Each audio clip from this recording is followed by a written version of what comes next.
Le Deutéronome, chapitre 3. Nous nous tournâmes et nous montâmes par le chemin de Basan. Og, roi de Basan, sortit à notre rencontre avec tout son peuple pour nous combattre à Édréi. L'Éternel me dit, ne le crains point, car je le livre entre tes mains, lui et tout son peuple et son pays. Tu le traiteras comme tu as traité Sion, roi des Amoréens, qui habitait à Hesbon. Et l'Éternel notre Dieu livra encore entre nos mains Og, roi de Basan, avec tout son peuple. Nous le battîmes sans laisser échapper aucun de ses gens.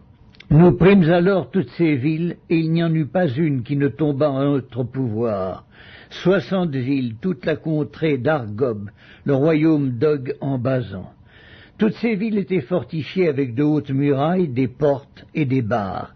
Il y avait aussi des villes sans murailles en très grand nombre. Nous les dévouâmes par interdit, comme nous l'avions fait à Sion, roi de Hesbon. Nous dévouâmes toutes les villes par interdit, hommes, femmes et petits-enfants, mais nous pillâmes pour nous tout le bétail et le butin des villes. C'est ainsi que dans ce temps-là, nous conquîmes sur les 2 rois des Amoréens le pays de l'autre côté du Jourdain, depuis le torrent de l'Arnon jusqu'à la montagne de l'Hermon. Les Sidoniens donnent à l'Hermon le nom de Sirion et les Amoréens celui de Sénir. Toutes les villes de la plaine, tout Galaad et tout Basan, jusqu'à Salca et Édréi, ville du royaume d'Og en Basan. Og, roi de Basan, était resté seul de la race des Réphaïm. Voici son lit, un lit de fer. N'est-il pas à Rabat, ville des enfants d'Ammon? Sa longueur est de 9 coudées et sa largeur de 4 coudées en coudées d'homme. Nous prîmes alors possession de ce pays. Je donnai aux Rubénites et aux Gadites le territoire à partir d'Aroër, sur le torrent de l'Arnon, et la moitié de la montagne de Galaad avec ses villes. Je donnai à la moitié de la tribu des Manassés le reste de Galaad et tout le royaume d'Og en Basan. Toute la contrée d'Argob avec tout Basan, c'est ce qu'on appelait le pays des Réphaïm. Jaïr, fils de Manassé, prit toute la contrée d'Argob jusqu'à la frontière des Guéshuriens et des Maacathiens, et il donna son nom au bourg de Basan, appelés encore aujourd'hui bourg de Jaïr. Je donnai Galaad à Makir. Aux Rubénites et aux Gadites, je donnai une partie de Galaad jusqu'au torrent de l'Arnon, dont le milieu sert de limite, et jusqu'au torrent de Jabok, frontière des enfants d'Ammon. Je leur donnai encore la plaine, limitée par le Jourdain, depuis Kinnéreth jusqu'à la mer de la plaine, la mer Salée, au pied du Pisga vers l'Orient. En ce temps-là, je vous donnai cet ordre. L'Éternel, votre Dieu, vous livre ce pays pour que vous le possédiez. Vous tous, soldats, vous marcherez en armes devant les enfants d'Israël. Vos femmes seulement, vos petits-enfants et vos troupeaux, je sais que vous avez de nombreux troupeaux, resteront dans les villes que je vous ai données, jusqu'à ce que l'Éternel ait accordé du repos à vos frères comme à vous, et qu'ils possèdent eux aussi le pays que l'Éternel, votre Dieu, leur donne de l'autre côté du Jourdain. Et vous retournerez chacun dans l'héritage que je vous ai donné. En ce temps-là, je donnai des ordres à Josué, et je dis, tes yeux ont vu tout ce que l'Éternel, votre Dieu, a fait à ces 2 rois. Ainsi fera l'Éternel à tous les royaumes contre lesquels tu vas marcher. Ne les craignez point, car l'Éternel, votre Dieu, combattra lui-même pour vous. En ce temps-là, j'implorai la miséricorde de l'Éternel en disant, Seigneur éternel, tu as commencé à montrer à ton serviteur ta grandeur et ta main puissante. Car quel Dieu y a-t-il au ciel et sur la terre qui puisse imiter tes œuvres et tes hauts faits? Laisse-moi passer, je te prie. Laisse-moi voir ce bon pays de l'autre côté du Jourdain, ces belles montagnes et le Liban. Mais l'Éternel s'irrita contre moi à cause de vous, et il ne m'écouta point. L'Éternel me dit, c'est assez, ne me parle plus de cette affaire. Monte au sommet du Pisga, porte tes regards à l'Occident, au nord, au midi et à l'Orient, et contemple de tes yeux, car tu ne passeras pas ce Jourdain. Donne des ordres à Josué, fortifie-le et affermis-le, car c'est lui qui marchera devant ce peuple et qui le mettra en possession du pays que tu verras. Nous demeurâmes dans la vallée vis-à-vis de Beth-Péor. Le Deutéronome, chapitre 4. Maintenant, Israël, écoute les lois et les ordonnances que je vous enseigne. Mettez-les en pratique afin que vous viviez et que vous entriez en possession du pays que vous donne l'Éternel, le Dieu de vos pères. Vous n'ajouterez rien à ce que je vous prescris, et vous n'en retrancherez rien, mais vous observerez les commandements de l'Éternel votre Dieu, tels que je vous les prescris. Vos yeux ont vu ce que l'Éternel a fait à l'occasion de Baal-Péor. L'Éternel ton Dieu a détruit du milieu de toi tous ceux qui étaient allés après Baal-Péor. Et vous, qui vous êtes arrachés à l'Éternel, votre Dieu, vous êtes aujourd'hui tous vivants. Voici, je vous ai enseigné des lois et des ordonnances, comme l'Éternel mon Dieu me l'a commandé, afin que vous les mettiez en pratique dans le pays dont vous allez prendre possession. Vous les observerez et vous les mettrez en pratique, car ce sera là votre sagesse et votre intelligence aux yeux des peuples qui entendront parler de toutes ces lois et qui diront « Cette grande nation est un peuple absolument sage et intelligent ». Quelle est en effet la grande nation qui est des dieux aussi proches que l'Éternel notre Dieu l'est de nous toutes les fois que nous l'invoquons? Et quelle est la grande nation qui est des lois et des ordonnances justes, comme toute cette loi que je vous présente aujourd'hui? Seulement, prends garde à toi et veille attentivement sur ton âme, tous les jours de ta vie, de peur que tu n'oublies les choses que tes yeux ont vues, et qu'elles ne sortent de ton cœur. Enseigne-les à tes enfants et aux enfants de tes enfants.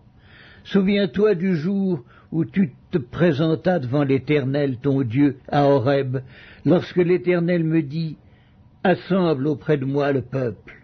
Je veux leur faire entendre mes paroles, afin qu'ils apprennent à me craindre tout le temps qu'ils vivront sur la terre, et afin qu'ils les enseignent à leurs enfants. » Vous vous approchâtes et vous vous tîntes au pied de la montagne.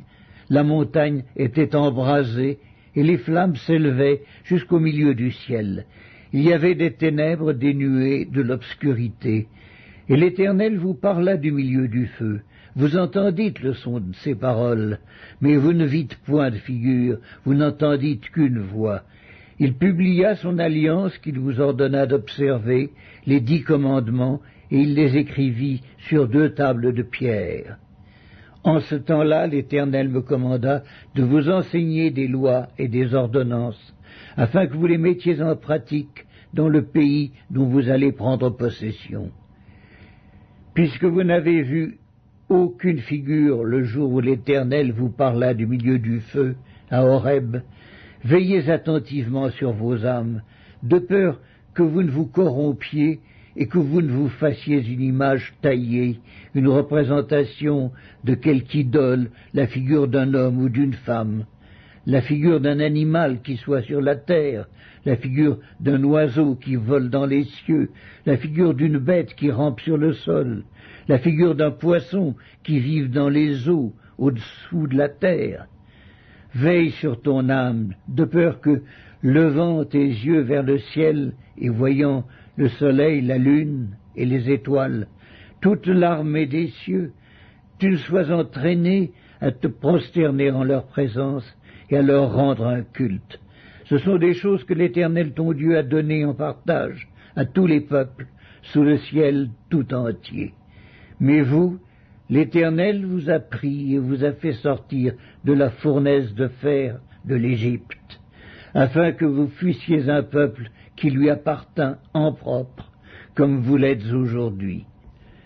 Et l'Éternel s'irrita contre moi à cause de vous, et il jura que je ne passerai point le Jourdain, et que je n'entrerai point dans le bon pays que l'Éternel ton Dieu te donne en héritage. Je mourrai donc en ce pays-ci, je ne passerai point le Jourdain, mais vous le passerez et vous posséderez ce bon pays.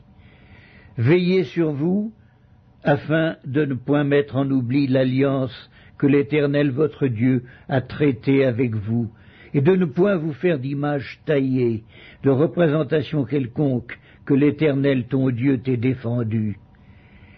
Car l'Éternel ton Dieu est un feu dévorant, un Dieu jaloux.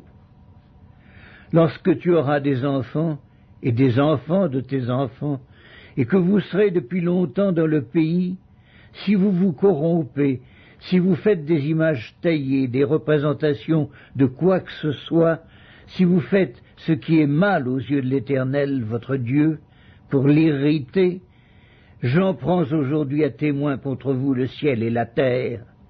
Vous disparaîtrez par une mort rapide du pays dont vous allez prendre possession au-delà du Jourdain. Vous n'y prolongerez pas vos jours, car vous serez entièrement détruits.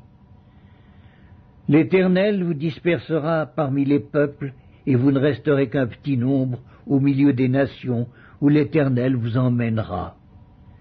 Et là vous servirez des dieux, ouvrage des mains de l'homme, du bois et de la pierre, qui ne peuvent ni voir, ni entendre, ni manger, ni sentir. C'est de là aussi que tu chercheras l'Éternel ton Dieu, et que tu le trouveras si tu le cherches de tout ton cœur et de toute ton âme. Au sein de ta détresse, toutes ces choses t'arriveront. Alors, dans la suite des temps, tu retourneras à l'Éternel ton Dieu, et tu écouteras sa voix.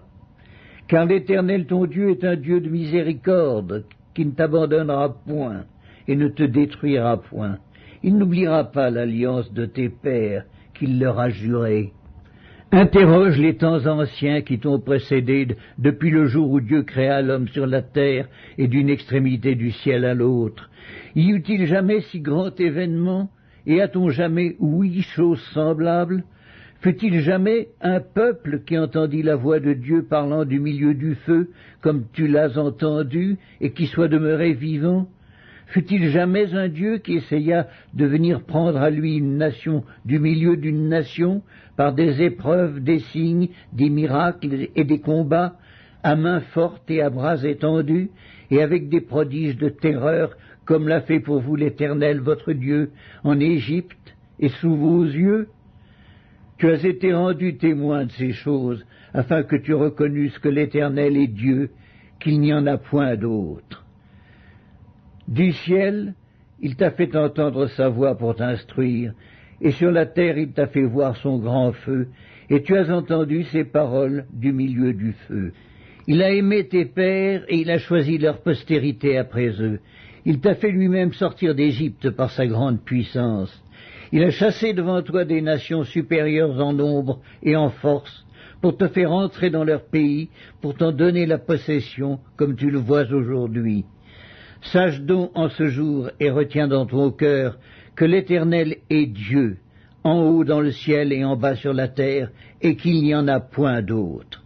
Et observe ces lois et ces commandements que je te prescris aujourd'hui, afin que tu sois heureux, toi, tes enfants après toi, et que tu prolonges désormais tes jours dans le pays que l'Éternel ton Dieu te donne.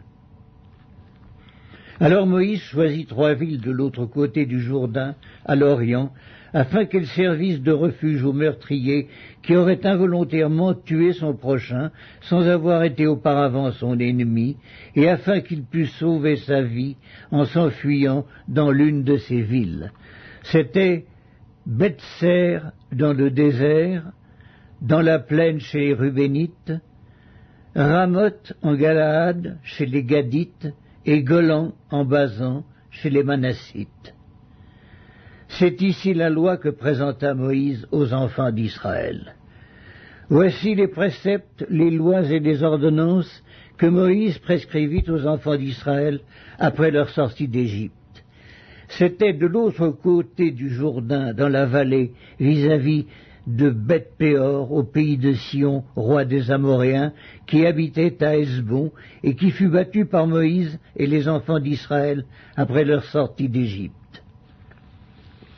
Ils s'emparèrent de son pays et de celui d'Og, roi de Basan. Ces deux rois des Amoréens étaient de l'autre côté du Jourdain, à l'Orient. Leur territoire s'étendait depuis Aroër, sur les bords du torrent de l'Arnon, jusqu'à la montagne de Sion, qui est l'Hermon. Et il embrassait toute la plaine de l'autre côté du Jourdain, à l'Orient, jusqu'à la mer de la plaine, au pied du Pisga.